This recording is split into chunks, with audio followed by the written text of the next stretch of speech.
அதிசய காரிய சித்தி தாயே உன் வாராகி நமோ நமக. அனைவருக்கும் வணக்கம். நான் உங்கள் தோழி கலை. இன்னைக்கு நம்ம சேனல்ல செவ்வாய்க்கிழமை வளர்பிறை சஷ்டிக்கான பதிவை பற்றி தான் பார்க்க போறோம்.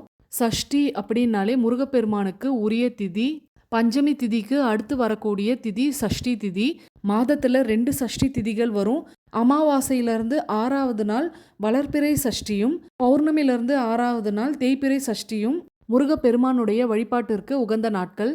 சஷ்டி திதிகளில் முருகப்பெருமானை மனதார வழிபட்டோம் அப்படின்னாலே நம்மளுடைய கோரிக்கைகளை முருகப்பெருமான் ரொம்ப சீக்கிரமாகவே நடத்தி கொடுப்பாரு.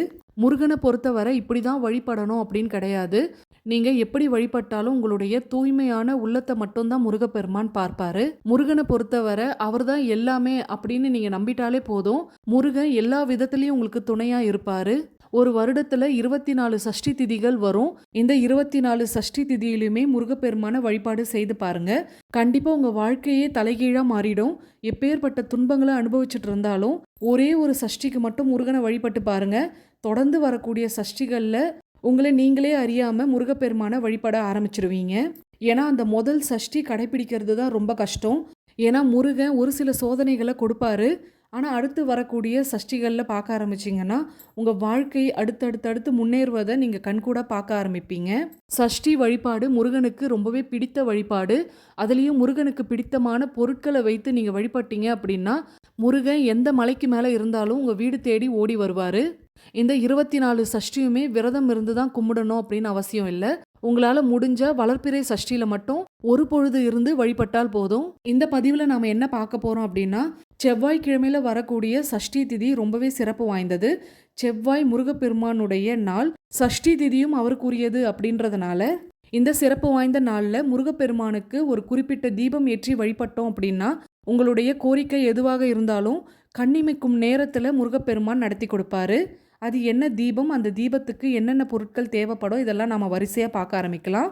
சிறு தானியங்களில் ஒன்று தான் இந்த திணை அப்படின்னு சொல்லக்கூடிய தானியம். இந்த திணை எல்லா மளிகை ஜாமான் கடைகள்லையும் கிடைக்கும். அப்படி இல்லைனாலும் சூப்பர் மார்க்கெட்டில் கண்டிப்பாக கிடைக்கும். விலை ரொம்ப அதிகம்லாம் கிடையாது. 50லேருந்து 60 ரூபாய்க்குள்ளே தான் இருக்கும். சஷ்டிக்கு தொடங்கி தொடர்ந்து 5 நாட்கள் இந்த தீபம் ஏற்ற போகிறோம். அதுக்கேற்ற மாதிரி வாங்கிக்கோங்க. ஏன்னா அதிகமாக வாங்கிட்டீங்க அப்படின்னா இந்த தானியத்தில் சீக்கிரமாகவே பூச்சி வைக்க ஆரம்பிச்சிடும். அதனால் அப்பப்போ தேவைக்கு புதுசாக வாங்கிக்கோங்க. இந்த தீபத்தை சஷ்டிக்கு தொடங்கி தொடர்ந்து 5 நாட்கள் ஏற்ற போகிறோம். 5வது நாள் கார்த்திகை விரதம். இதுவும் முருகப்பெருமானுக்கு உரிய நாள் அப்படின்றதுனால இந்த நாளோட நாம் தீபம் ஏற்றி முடிக்கணும். கார்த்திகை விரதம் அன்னைக்கு தான் முடிக்கணும் அப்படின்னு கிடையாது. தொடர்ந்து உங்களால் தேய்பிறை சஷ்டி வரைக்கும் எந்த ஒரு தடங்களும் இல்லாமல் ஏற்ற முடியும் அப்படின்னா ஏற்றுங்க. ஏன்னா பெண்களுக்குரிய இந்த மாதவிடாய் காலங்கள்லாம் வரும். அதனால் தொடர்ந்து தீபம் ஏற்றுறதுல தடைப்படும். தொடர்ந்து இந்த 5 நாள் ஏற்றுறதே நல்ல பலனை கொடுக்கும்.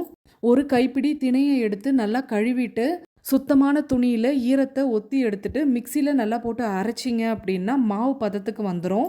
அதில் 2லேருந்து 3 துளி அளவுக்கு தேன் சேர்த்து கொஞ்சமாக தண்ணீர் ஊற்றி பிசைஞ்சு மாவிளக்கு பதத்துக்கு கொண்டு வரணும்.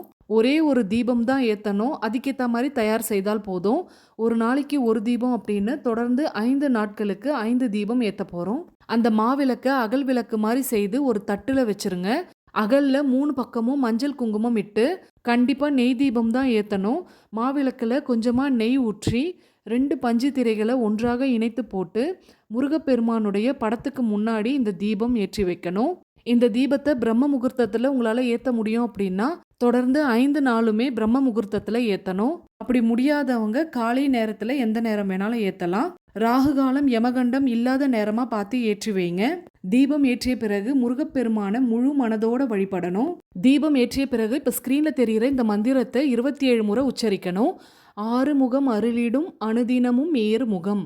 இந்த மந்திரத்தை நீங்கள் உச்சரிக்கும் பொழுதே உங்களுக்குள்ள ஒரு பாசிட்டிவ் வைப்ரேஷன்ஸ் வந்துடும். உங்களுடைய ஆசைகள், எதிர்பார்ப்புகள், தேவைகள் எதுவாக இருந்தாலும் முருகப்பெருமான முழுமையாக நம்பி அவர்கிட்ட அடம் பிடிச்சு கேளுங்க. தவறே இல்லை. கண்டிப்பாக நான் கேட்டதை நீ நிறைவேற்றி கொடுப்ப அப்படின்ற நம்பிக்கையோட உனக்கு பிடித்த திணை மாவிளக்கு தீபம் ஏற்றிருக்கேன்.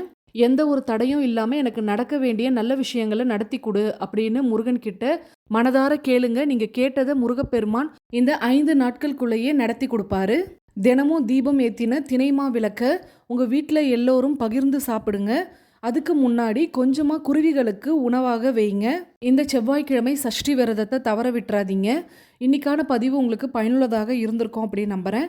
பயனுள்ளதாக இருந்திருந்தால் ஒரு லைக் பண்ணிவிட்டு அப்படியே உங்கள் ஃப்ரெண்ட்ஸ் அண்ட் ஃபேமிலிக்கும் ஷேர் பண்ணிவிடுங்க. மறக்காமல் சப்ஸ்கிரைப் பண்ணிவிட்டு பக்கத்தில் இருக்க பெல் சிம்மில் கிளிக் பண்ணிவிட்டு அதில் ஆல்னு கொடுங்க. மீண்டும் அடுத்த பதிவில் சந்திப்போம். அதுவரை நன்றி, வணக்கம்.